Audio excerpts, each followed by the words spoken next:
வாழ்க வையகம் வாழ்க வையகம் வாழ்க வளமுடன். எல்லாம் வல்ல இறைவா, மெய்ப்பொருளே, சுத்த வெளியே, சூழ்ந்தெழுத்தும் பேரியக்க பேராதார பேருந்து ஆற்றலே, பேரறிவே, அன்னைக்கு வணக்கம், தந்தைக்கு வணக்கம், அருளாய் நிறைந்துள்ள ஆசான் அருள் தந்தை வேதாத்திரி மகரிஷி அவர்களுக்கு வணக்கம்.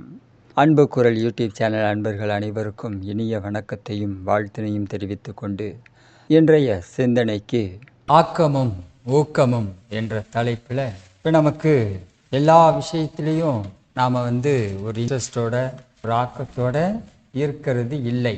இருக்கமா? அப்படி எல்லா விஷயத்திலும் நமக்கு ஒரு இன்ட்ரெஸ்ட் இருக்கா? இல்லை. சில நேரங்களில் மற்றவங்களால் அந்த இன்ட்ரெஸ்ட்டு தூண்டப்பட வேண்டியதாக இருக்குது.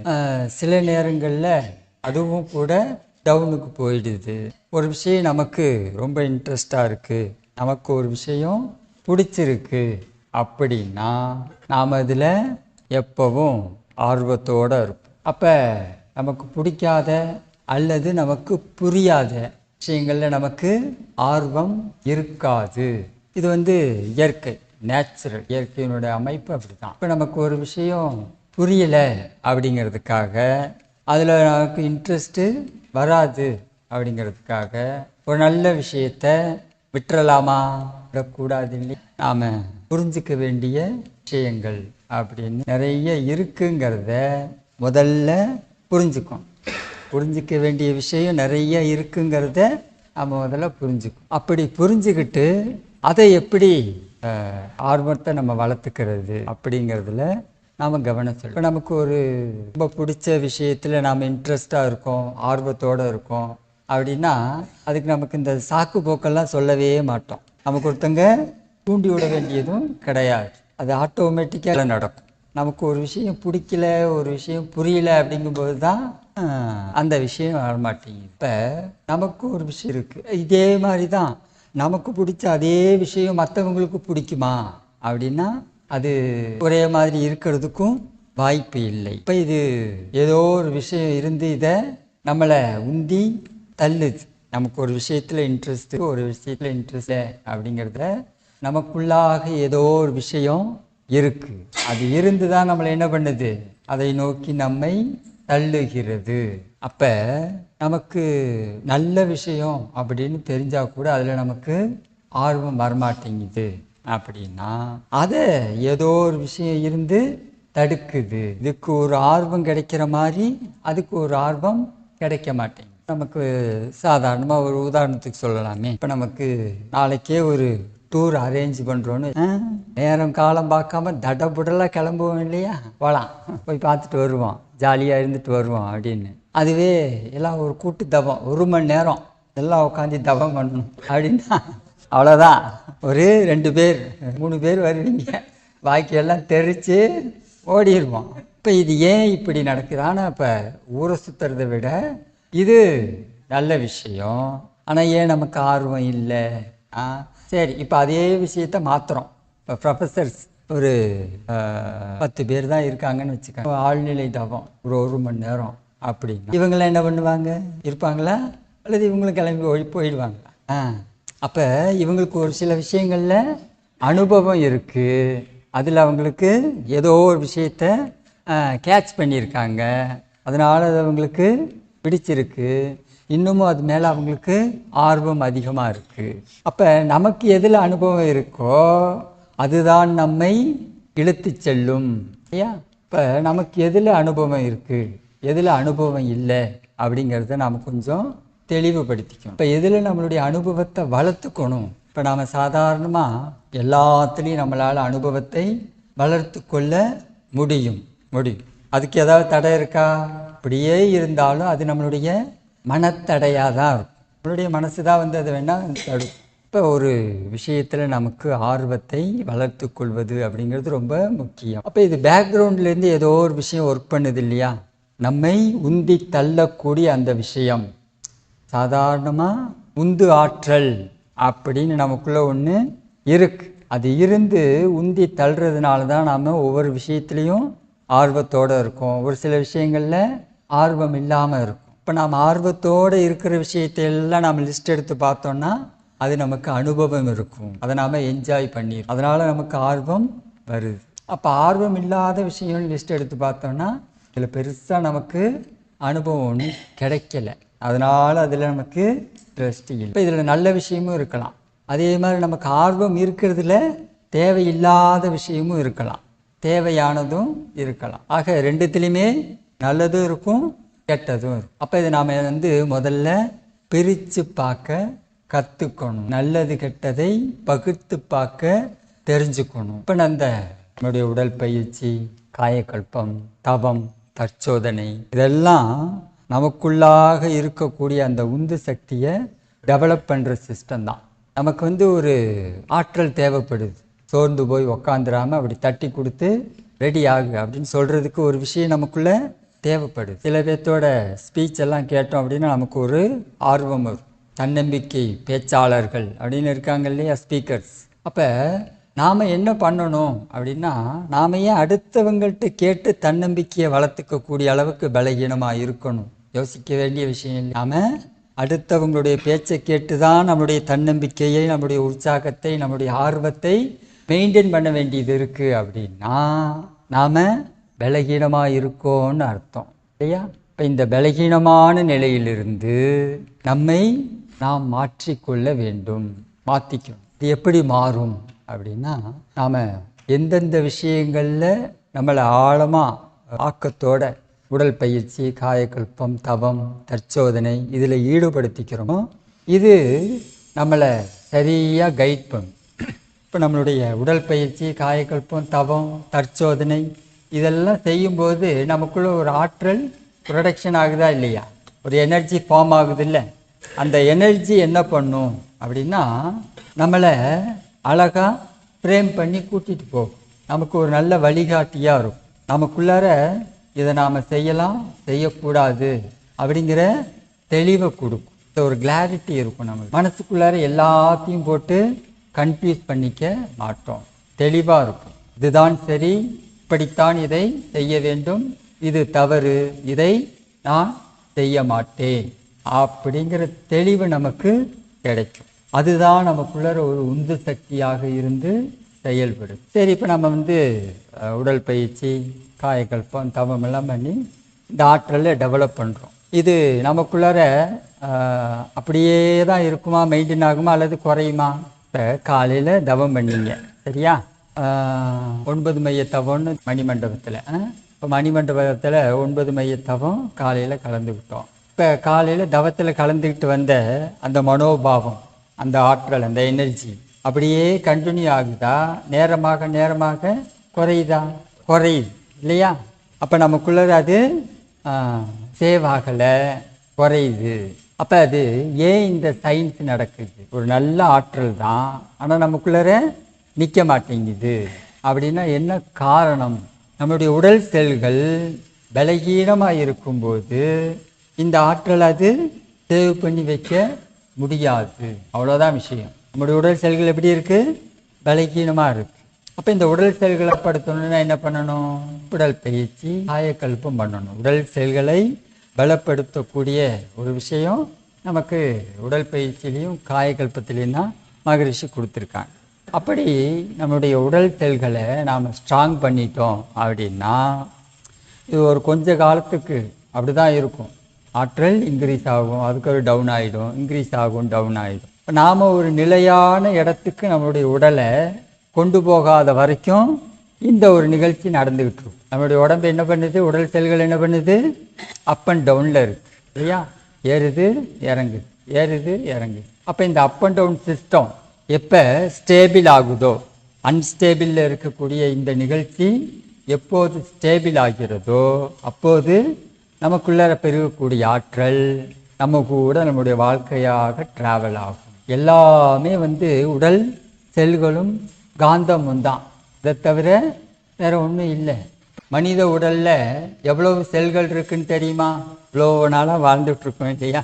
இந்த உடம்பு தூக்கிட்டு தான் வாழ்ந்துட்டுருக்கோம். எவ்வளவு செல்கள் இருக்கும் நம்ம உடம்புல? நிறையா இருக்கும், கோடிக்கணக்கில் இருக்கும். நம்ம உடம்புல 60 பில்லியன் செல்கள் இருக்கு. 60 பில்லியன் செல்கள் ஒன்றாக சேர்ந்து இயங்கக்கூடிய இந்த தொகுப்புக்கு பேர் தான் ஹியூமன் பாடி, மனித உடல். அப்போ இந்த 60 பில்லியன் செல்களும் எங்கேருந்து எனர்ஜியை எடுக்குது? அதான் சாப்பிட்றோமே சாப்பாடுலேருந்து. இப்போ அந்த செல்களுக்கு சாப்பாடுலேருந்து கிடைக்கக்கூடிய அந்த சத்து மட்டுமே போதுமா, அல்லது வேறு சில எனர்ஜி அதுக்கு தேவையா? என்ன எனர்ஜி தேவை? இந்த ஸ்பேஸில் இருக்கக்கூடிய ஆற்றலும் அதுக்கு தேவை இல்லையா? அப்போ நாம் 3 வேளை சாப்பிட்றோம். இதுக்கு இடையில வேற அங்கங்கே நொறுக்கு தீனி வேறு. இதுவே அதுக்கு வேலையாக போச்சுன்னு வச்சுக்கோங்க. நாம் தூக்கி உள்ளே போடுறோம், அதை ஜீரணம் பண்ணுது, மறுபடியும் தூக்கி உள்ளே போடுறோம், ஜீரணம் பண்ணுது. இதே வேலையை செஞ்சிட்டு இருந்தா ஸ்பேஸ்லேருந்து எப்படி அது எனர்ஜியை எடுக்கும்? காற்றுல எனர்ஜி இருக்குது, தண்ணியில் நாம் குடிக்கக்கூடிய தண்ணியில் எனர்ஜி இருக்குது, வான்காந்தத்தில் எனர்ஜி இருக்குது, கோள்களில் எனர்ஜி இருக்குது. இப்போ இதெல்லாம் இந்த எனர்ஜியெல்லாம் எடுக்கணும் அப்படின்னா ஸ்பேஸில் இருக்கக்கூடிய எனர்ஜியை நம்மளுடைய உடல் செல்கள் உள்வாங்கணும் அப்படின்னா, அப்சர்வ் பண்ணணும் அப்படின்னா அதுக்கு வாய்ப்புன்னு ஒன்று கிடைச்சாதானே. நாம் என்ன பண்ணுறோம், உணவை உள்ள தள்ளி இதை ஜீரணம் பண்ணுற ஒர்க்கை மட்டுமே கொடுக்குறோம். அதுக்கப்புறம் நம்மளுடைய மனசை எப்போயெல்லாம் நம்ம கன்ஃபியூஸ் பண்ணிக்கிறோமோ அப்போ எல்லாம் என்ன ஆகும்? இந்த செல்களுடைய இயக்கம் டிஸ்டர்பன்ஸ் ஆகும். நம்ம மனசை குழப்பிக்கும் போது நம்முடைய உடல் செல்கள் டிஸ்டர்பன்ஸ் ஆகும். அதே மாதிரி நாம் தேவையில்லாத செயல்களை செய்யும்போது பரபரன்னு உணர்ச்சி வசப்பட்டு ஒரு செயலை செய்கிறோம்னு வச்சுக்கோங்க, அப்பையும் இந்த உடல் செல்கள் டேமேஜ் ஆகும். கோபப்படுறோம், கவலைப்படுறோம், அப்பையும் நம்மளுடைய உடல் செல்கள் டேமேஜ் ஆகும். அப்போ இது எல்லாத்தையும் சரி பண்ணி இதுக்கே என்ன ஆகுது? நாளும் பொழுதும் சரியாக போகுது. அப்போ ஸ்பேஸில் இருக்கக்கூடிய எனர்ஜி அது எடுக்கிறதுக்கு சான்ஸே இல்லாமல் இருக்கு. அப்போ ஒரு விஷயத்தில் நமக்கு ஆர்வம் வர்றதுக்கும் ஆர்வம் இல்லாமல் இருக்கிறதுக்கும் இதுவும் ஒரு காரணம். இதெல்லாம் கண்களுக்கு தெரியாத ஒரு விஷயம். நமக்கு பெரும்பாலும் ஆர்வம் இருக்கிறது கண்களுக்கு தெரிஞ்ச விஷயங்கள்ல தான் ஆர்வம் இருக்கும். இது கண்களுக்கு தெரியாது. இதில் நமக்கு கொஞ்சம் ஆர்வம் வரணும் அப்படின்னா நம்முடைய உடல் செல்களை நாம் கொஞ்சம் நல்லபடியாக இயக்கிறதுக்கு, அதை டிஸ்டர்ப் பண்ணாமல் நம்மளுடைய வாழ்வியல் முறையை அமைச்சுக்கணும். நம்மளுடைய உடல் செல்கள் இந்த 60 பில்லியன் செல்களும் ஃபெவிக்விக் போட்டோ அல்லது நட்டு போல்டு போட்டோ டைட் பண்ணி ஒட்டப்பட்டு கட்டப்பட்டெல்லாம் இல்லை. பாட்டில் நம்முடைய காந்தத்தின் தள்ளும் விசை, கொள்ளும் விசைன்னு இருக்கு இல்லையா? காந்தத்தினுடைய ஈர்ப்பு விசை, தள்ளும் விசை, இது ரெண்டத்தையும் பயன்படுத்தி ஒவ்வொரு செல்லும் கனெக்ட் ஆகி இயங்கிட்டு இருக்கு. இப்போ நாம் மனசை போட்டு குழப்பிக்கும் போது, உடம்பை முறை தவறி பயன்படுத்தும் போது, அல்லது ஓவர்லோடு கொடுக்கும்போது, நல்லா இருக்குங்கிறதுக்காக 4 இட்லிக்கு பதிலாக இதெல்லாம் ஓவர்லோடு. நாம் எவ்வளோதான் சாப்பிட்டாலும் சரி, நம்மளுடைய இன்றைய சூழ்நிலைக்கு தகுந்த மாதிரி இன்னைக்கு நம்ம உடம்புக்கு இந்த நேரத்துக்கு என்ன எனர்ஜி எவ்வளவு தேவையோ அதை மட்டும் எடுத்துக்கிட்டு பாக்கியெல்லாம் என்ன பண்ணது? கழிவு பொருளாக தான் மாற்றும். நாம் என்ன சாப்பிட்டாலும் சரி, நல்லா இருக்குங்கிறதுக்காக நாம் விருப்பத்தோடு அதிகமாக சாப்பிட்டாலும் அது கழிவு பொருளாக தான் மாறும். இப்போ உடலுக்கு தேவையான சத்தெல்லாம் மாறாது. அது உடல் செல்களுக்கு தெரியும், இதுலேருந்து இவ்வளோதான் இதை எடுக்கணும், இன்னைக்கு தேவை அவ்வளோதான், அதை மட்டும்தான் அது எடுக்கும். பாக்கி எல்லாத்தையும் கழிவுகளாக மாற்றி விட்டு. அப்போ எதுக்காக மகரிஷி இந்த ஒரு வார்த்தையை பயன்படுத்துகிறாங்க சார்? நமக்கு ஒரு பசி வருது அப்படின்னா பசிச்சு ஒரு 1/2 மணி நேரம் கழித்து சாப்பிடுங்க அப்படிங்கிறாங்க. காரணம் என்ன அப்படின்னா, இந்த 1/2 மணி நேரம் நம்ம உடல் செல்கள் எல்லாம் என்ன பண்ணோம்? ஸ்பேஸில் இருக்கிற எனர்ஜியை அப்சர்வ் பண்ணும். அதுக்காக தான் இந்த 1/2 மணி நேரம் டைம் கொடுங்கிறாங்க. பசிச்சு ஒரு 1/2 மணி நேரம் கழித்து சாப்பிடும்போது ஸ்பேஸ்லேருந்து எடுக்கும்.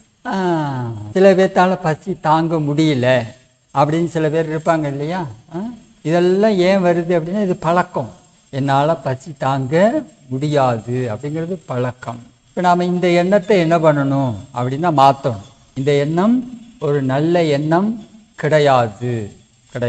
இப்போ நான் கேப் விடணும். கேப் விட்டால் தான் ஸ்பேஸில் இருக்கக்கூடிய எனர்ஜி என்னுடைய உடல் சக்தியாக மாறும். அப்படிங்கிறப்ப நான் கேப் விடணும். அப்போ என்னால் பசி தாங்க முடியலை அப்படிங்கிறது ஒரு பழக்கத்தில் வரக்கூடிய எண்ணம். இந்த எண்ணத்தை மாற்றுறதுக்கு முதல்ல என்ன பண்ணணும் அப்படின்னா, நீங்கள் பசி வருதா, தண்ணி குடிங்க. தண்ணி குடித்து கொஞ்சம் தள்ளி போடலாம். சும்மாவே இருந்துடக்கூடாது. ஏன்னா பசி தாங்க முடியாதுங்கிற மன உணர்வில் இருக்கும்போது, இல்லை அவங்கள கட்டி போட்டெல்லாம் ஒன்றும் பண்ண முடியாது. தண்ணி குடிச்சுக்கலாம். அப்புறம் நாளாக தண்ணியினுடைய அளவை குறைக்கலாம். 1 டம்ளர் 2 டம்ளருங்கிறத 1 டம்ளர் அரை டம்ளர்னு குறைக்கலாம். அதுக்கப்புறம் ஒரு 10 நாள் 1 மாதம் கழித்து டோட்டலாக நம்மளால் பசியை தாங்க முடியும். அந்த இடத்துக்கு வந்துடும். அப்போ இந்த ஸ்பேஸில் இருக்கக்கூடிய எனர்ஜி நம்ம உடல் செல்களுக்கு வந்தால் மட்டும்தான் நம்மளுடைய மனசு ரிலாக்ஸாக இருக்கும், நம்முடைய உடல் அமைதியாக இருக்கும், நம்மளுடைய மூளை செல்கள் அது பிரைட்டாக இயங்கும். இப்போ இந்த உடல் செல்களுக்கு ஏன் இவ்வளோ தூரம் நாம் முக்கியத்துவம் கொடுக்கணும்? ஏன்னா நம்மளுடைய வாழ்க்கையை பின்னாடி பேக்ரவுண்ட்லேருந்து நடத்திக்கிட்டு இருக்கிறதே நம்மளுடைய உடல் செல்கள் தான். இப்போ நம்மளுடைய உடம்புல 60 பில்லியன் செல்கள் இருக்கு இல்லையா? எல்லா வகையான செல்களும் அதனுடைய வேலையை செய்யும். உடல் பயிற்சி பண்ணணும், காயக்கல்பம் பண்ணணும் அப்படிங்கிறதெல்லாம் நமக்குள்ளாக இருக்கக்கூடிய அறிவு நம்மளை என்ன பண்ணுது? தூண்டி விடுகிறது. அது தூண்டி விடுறது நாம் கொஞ்சம் பழக்கத்தில் கொஞ்சம் டிஸ்டர்ப் பண்ணிக்கிறோம். அதனுடைய சரியான வழிகாட்டுதலில் நாம் கனெக்ட் ஆகாமல் நாம் ஒரு பக்கமாக வேறு ஒரு ட்ராக்கில் போகிறதுனால தான் என்ன வர மாட்டேங்குது நமக்கு? இது மாதிரியான இன்வெஸ்டபிள் விஷயங்களில் ஆர்வம் வரமாட்டேங்குது.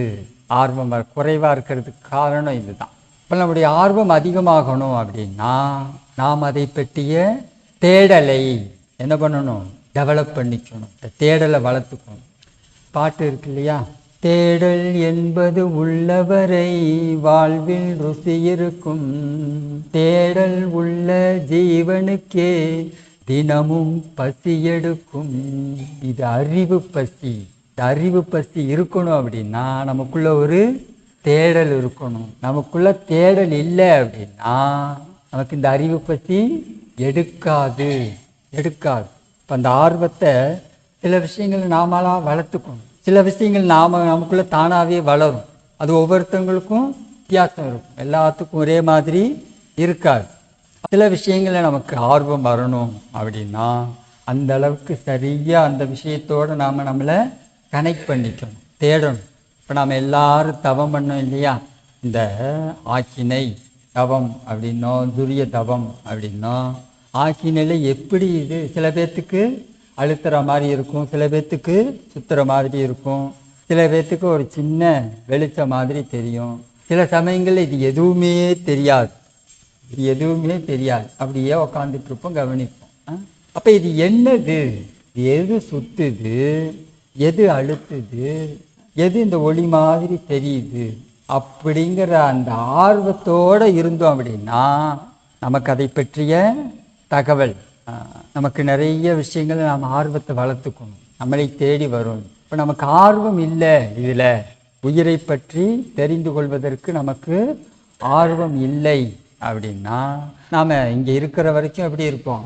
கரெக்டாக எல்லா வேலையும் தவத்துக்கு போகிறது, உடல் பயிற்சி பண்ணுறதுன்னு இருப்போம். ஆனால் இந்த காம்பவுண்டை தாண்டணும்னு வச்சுக்கோங்க, நம்ம பழைய வாழ்க்கைன்னு ஒன்று வாழ்ந்தோம் இல்லையா? அந்த இடத்துக்கு தான் போய் நிற்போம். நமக்குள்ள ஒரு ஆர்வத்தை நாம் என்ன பண்ணணும்?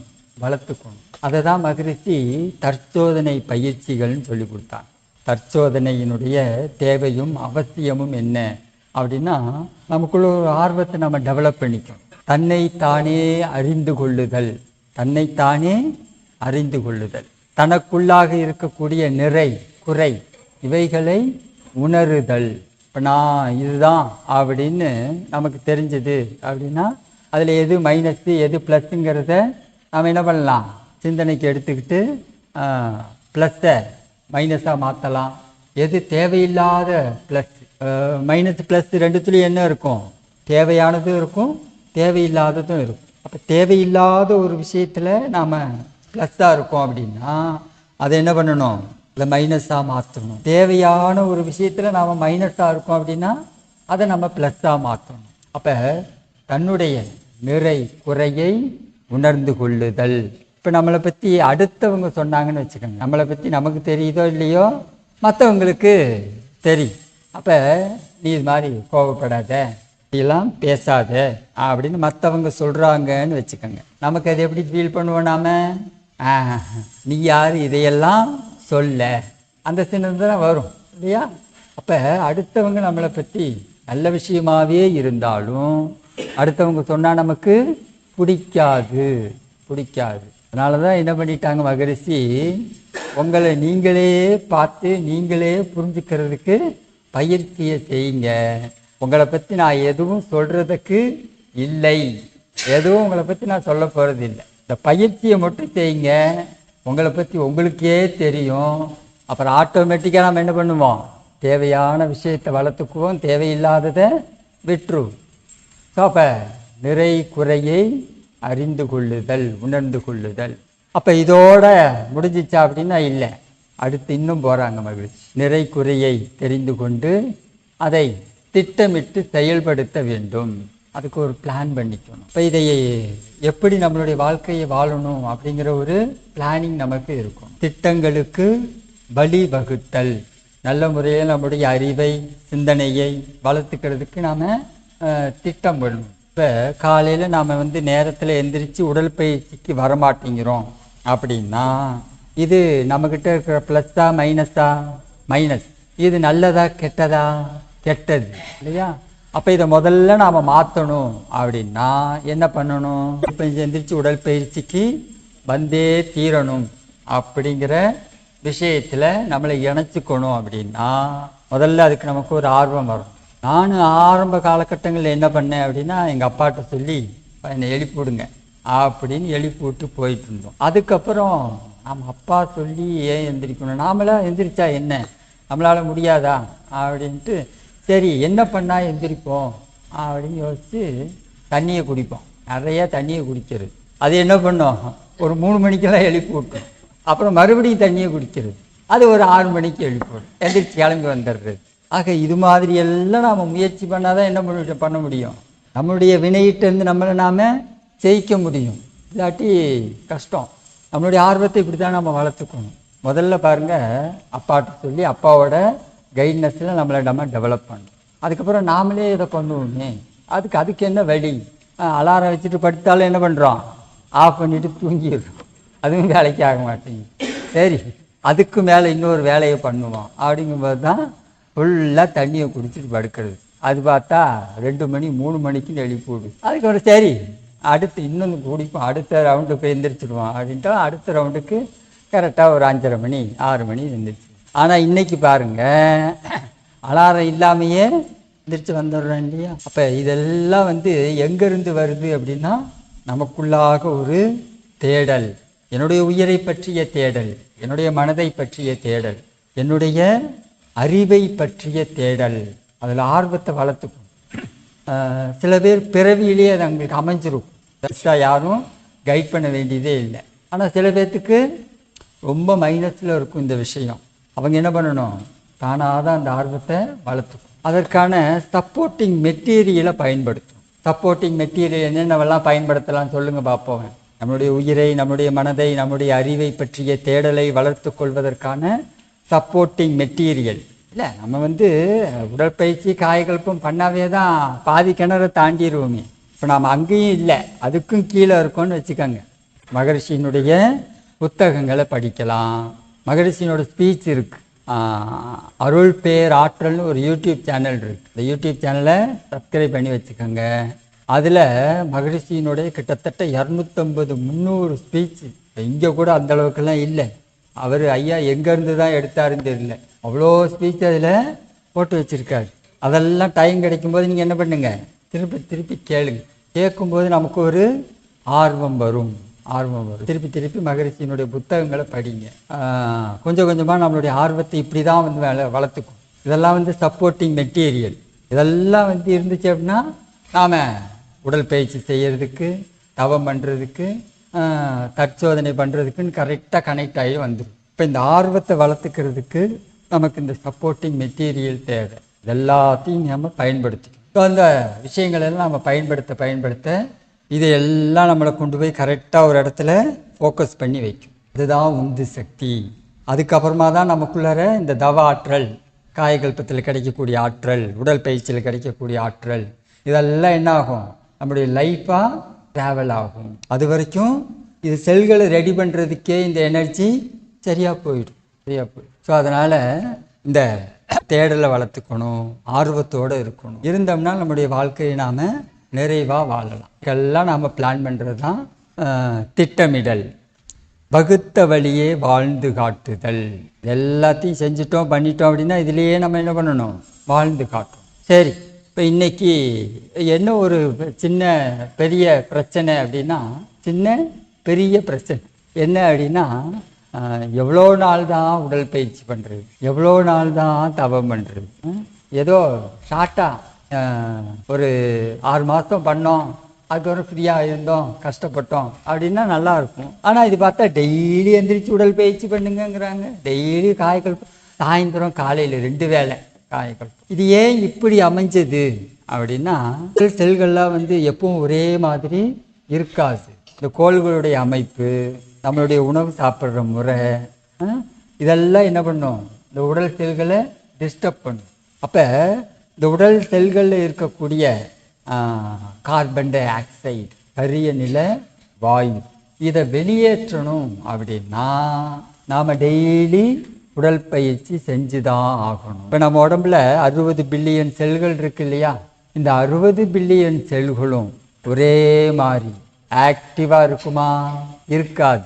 இந்த 60 பில்லியன் செல்களில் ஒரு 50 பில்லியன் செல்கள் ஆக்டிவாக இருக்கலாம், பாக்கி கொஞ்சம் பாதி 50% தான் இயங்கும். அதுக்கு கீழே நிறைய செல்கள், கிட்டத்தட்ட லட்சக்கணக்கான செல்கள் நம்ம உடம்புல இறந்து போய் அது பாட்டில் அங்கங்கே நின்றுட்டுருக்கும். இப்போ நம்ம உடம்புல இறந்து போன செல்களை வெளியே தள்ளணும்.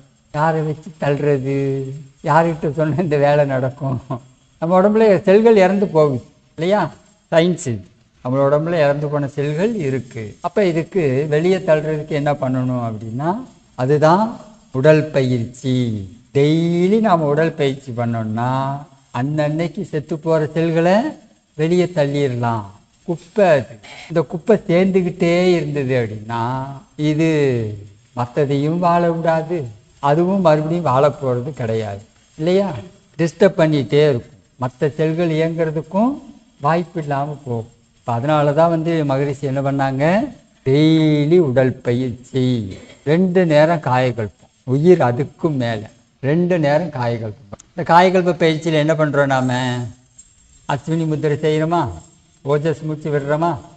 இப்போ அஸ்வினி முத்திரை எதுக்காக செய்கிறோம்? ஓஜஸ் ஆற்றலை ப்ரொடக்ஷன் பண்ணுறதுக்காக. எக்டோபிளாசம் அப்படின்னு சொல்லக்கூடிய ஓஜஸ் ஆற்றல், அது என்ன பண்ணுறோம், ப்ரொடக்ஷன் பண்ணுறோம், தயாரிக்கிறோம். எங்கே? அந்த செக்ஷுவல் வைட்டல் ஃப்ளூயிடிலிருந்து அந்த எனர்ஜியை ஃபார்ம் பண்ணி தயார் பண்ணி எடுக்கிறோம். இப்போ இந்த எனர்ஜி நம்மளுடைய உடல் செல்களுக்கு தேவையான எனர்ஜி. அப்போ இந்த எனர்ஜியை கொடுத்தோம் அப்படின்னா நம்மளுடைய உடல் செல்கள் ஆக்டிவ் ஆகும், நல்லா பிரிஸ்காக இருக்கும், செய்ய வேண்டிய வேலையை சிறப்பாக செய்யும். இப்போ பாருங்கள், பாதிக்கு பாதி செத்து போன செல்களை வச்சுக்கிட்டு நாம் வாழ்ந்துட்டுருக்கோன்னு வச்சுக்கோங்க. நம்ம தவத்தில் உக்காந்தா என்ன வரும், நமக்கு தூக்கம்தான் வரும். தூக்கம் வர்றதுக்கு முக்கியமான காரணம் என்னென்னா இதுதான், இறந்து போன செல்கள் உடம்புக்குள்ளே இருந்துக்கிட்டே இருக்குங்கிற காரணத்தினால்தான் நம்ம தவத்தில் உட்காந்தோன்னு நமக்கு தூக்கம் வருது. அப்போ இதெல்லாத்தையும் முதல்ல வெளியே தள்ளணும். ரெகுலராக பயிற்சி பண்ணாதான் இதெல்லாம் வெளியே தள்ள முடியும்.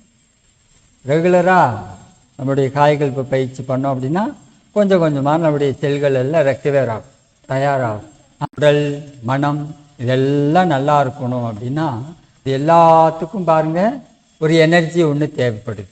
இப்போ இந்த எனர்ஜி எல்லாத்தையும் சேவ் பண்ணுறதுக்கு, ப்ரொடக்ஷன் பண்ணுறதுக்கு, ஸ்பேஸில் இருக்கிறத அப்சர்வ் பண்ணுறதுக்கு நம்முடைய செல்கள் முதல்ல தயாராகும். செல்கள் தயாராக ஆகலை அப்படின்னா இந்த ஸ்பேஸ்லேருந்து எனர்ஜி எடுக்க முடியாது.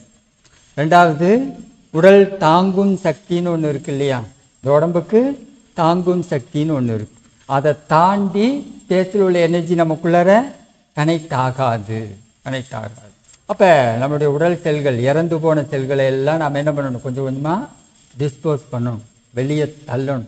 இந்த வேலையை பண்ணிட்டோம் அப்படின்னா உடலுக்கு தாங்கும் சக்தி அப்படிங்கிறது ஆட்டோமேட்டிக்காக இன்க்ரீஸ் ஆகும். உடல் தாங்கும் சக்திக்கு தயாராகிடுச்சு அப்படின்னா மனசும் தாங்கும் சக்தி வந்துடும். இந்த வடிவேல் இவன் எவ்வளோ அடித்தாலும் தாங்குறான்டா, அது மாதிரி நம்ம வாழ்க்கையில் என்ன சூழ்நிலைகள் வந்தாலும் சரி ஃபேஸ் பண்ணுறதுக்கு நாம் தயாராகிடும். நம்முடைய பயிற்சியில் நமக்கு ஒரு ஆர்வம் வேணும். ஆர்வத்தை வளர்த்துக்கிறதுக்கு சப்போர்ட்டிங் மெட்டீரியலை நாம் பயன்படுத்தணும் அப்படின்னா நமக்கு ஒரு தேடல் உருவாகும். இப்போ நமக்கெல்லாம் தேடல்லாம் பெருசாக இருக்காது. அந்த தேடலை இனிமேல் தான் நாம் என்ன பண்ணணும், உருவாக்கிக்கணும். அது மகரிஷியினுடைய ஸ்பீச் எல்லாம் கேட்கும்போது, நம்மளுடைய மகரிஷியினுடைய புத்தகங்களை படிக்கும்போது, அதுக்கப்புறம் நமக்குள்ளாகவே அந்த ஆற்றல் தங்கி தலைக்க ஆரம்பிச்சு. தங்கி தலைச்சிது அப்படின்னா அதுக்கப்புறம் பெருசாக நமக்கு ஏற்றத்தாழ்வுகள் வராது. வாழ்க்கை ஸ்மூத்தாக ஒரே மாதிரி போகும். வேற ஒன்றும் கிடையாது. மனசை போட்டு கன்ஃபியூஸ் பண்ணிக்க மாட்டோம், உடம்ப கெடுத்துக்க மாட்டோம். அளவான உணவு, இந்த 5 அளவு முறைன்னு இருக்கு இல்லையா, அதெல்லாம் ஃபாலோ பண்ணுவோம். தனக்கோ பிறருக்கோ பிற்காலத்திலோ உடலுக்கோ மனதிற்கோ அதெல்லாம் லைஃபாக மாறி, இதெல்லாம் வாழ்க்கையாக மாறி.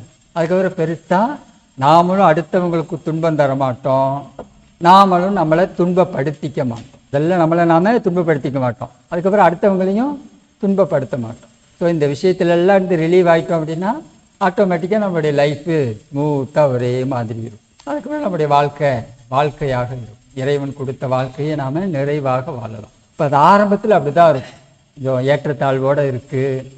அடுத்தவங்க ஊக்கப்படுத்த வேண்டியதாக இருக்குது. அடுத்தவங்க கொஞ்சம் உந்து சக்தியை ப்ரொடக்ஷன் பண்ணி கொடுக்க வேண்டியதாக இருக்குது. ஸோ அதெல்லாம் கொஞ்சம் நம்ம ஆர்வத்தோடு இருந்து நம்மளை அதெல்லாம் வளர்த்துக்கிட்டோன்னா அதுக்கப்புறம் நமக்கு இயல்பான நிலையாக அது மாறிடும். இந்த சிந்தனையோடு இந்த அமர்வை நாம் நிறைவு பண்ணிக்கலாம். இந்த சிந்தனை உங்களுக்கு பிடிச்சிருந்ததுன்னா நம்முடைய யூடியூப் சேனலை சப்ஸ்கிரைப் பண்ணிக்கோங்க. தெரிந்த அன்பர்களுக்கு ஷேர் பண்ணுங்கள். இந்த சிந்தனை பற்றிய கருத்துக்கள் வரவேற்கப்படுகின்றன. நன்றி, வாழ்த்துக்கள், வாழ்க வளமுடன்.